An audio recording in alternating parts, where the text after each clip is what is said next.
Video ga ki patkan thilgal ga asino mena jana ju mukbang ka bol lai ta chuni piti tham boina khanom je chunna tham kakina alo kha ben chi ya ju video khan bol ka bol dom thelo la chi ya ju video kha bong klima ka nga ai ni yong le ka bol la chan chan hu lung lu ta ena met piu ti ben na ni chun chi ya ju subscriber ho sunga mangai dam khan thu ma sala ju ka bol thung ta lo ji ya ki pha loi ta do khan bol nin tin hi chun lung siết tiền chỉ cá bò trái lô thì thấy ông này nên là việc bị mình đang cũng đang phát tại nên bò thì mình đang cái tìm đến ai ông lẽ chú mua dàn hạ cá bò thì lô làm cho cái gà xì mà sẽ này thì bị ông lẽ thường video này về phần tàu tiếp không chỉ âm nhạc tiệt này to cái chị không ra rồi anh hello nó bố nún là nhìn hai bạn tôi đi một bằng khen bỏ là vỗ sai hiện nay chứ số hai vỗ sai là gì cho 13 min 20k 30k min lộ mới là khen vào 13k hay căn lộ biển hay gì chứ phụ đi là bỏ đi cái gì ra chứ là hệ chẳng mà họ của mình nè chẳng mà tại vì là tôi thu xe tâm lô bên bàn tay như thế ban lẽ về rồi xem nó cái trái apple top cho nên là việc video này cái team chỉ bảo là like share subscribe nên bộ video cái team về như video tuần pan tao đấy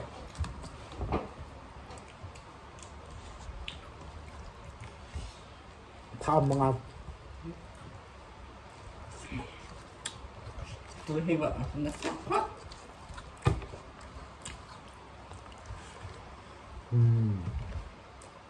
em biết không tạ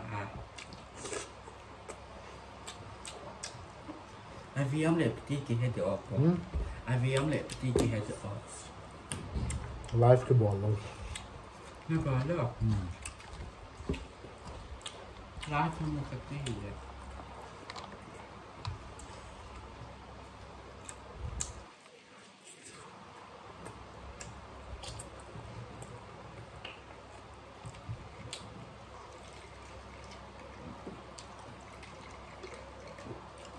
dia dengan tu ni ketua saya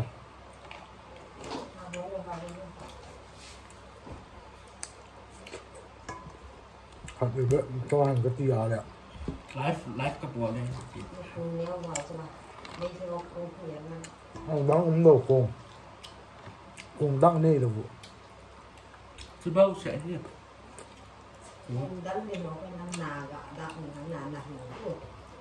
chỉ bao là có bao là nó sụ mò vào rồi chứ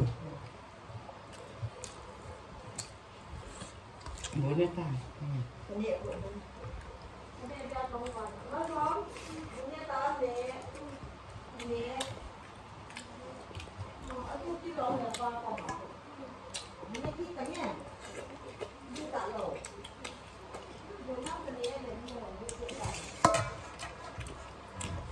live phải ra là cắt vào đấy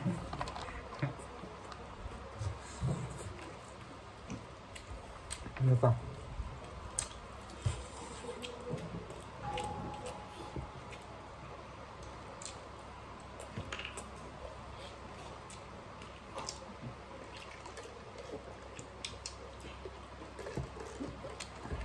số mặt sao còn bị thế ạ chứ à chứ chỉ ấm là chứ chứ nó khoai vào cái sạch tay này nữa chỉ rất lãng rồi nhưng mà không tôi tập phải đúng không nhìn thế nghe tập chưa hả nữa nhìn thế cái bò thế à cái số mỏ vào lá lẹ cùng ông Việt đúng không cùng đi đúng rồi đúng rồi thì ra cái bò ta là món nào cũng là lạ nên là đỏ đi chứ món nào ra cho tiền ông hơn cái chơi lối thì ra cái bò ta à phát nha cái gì à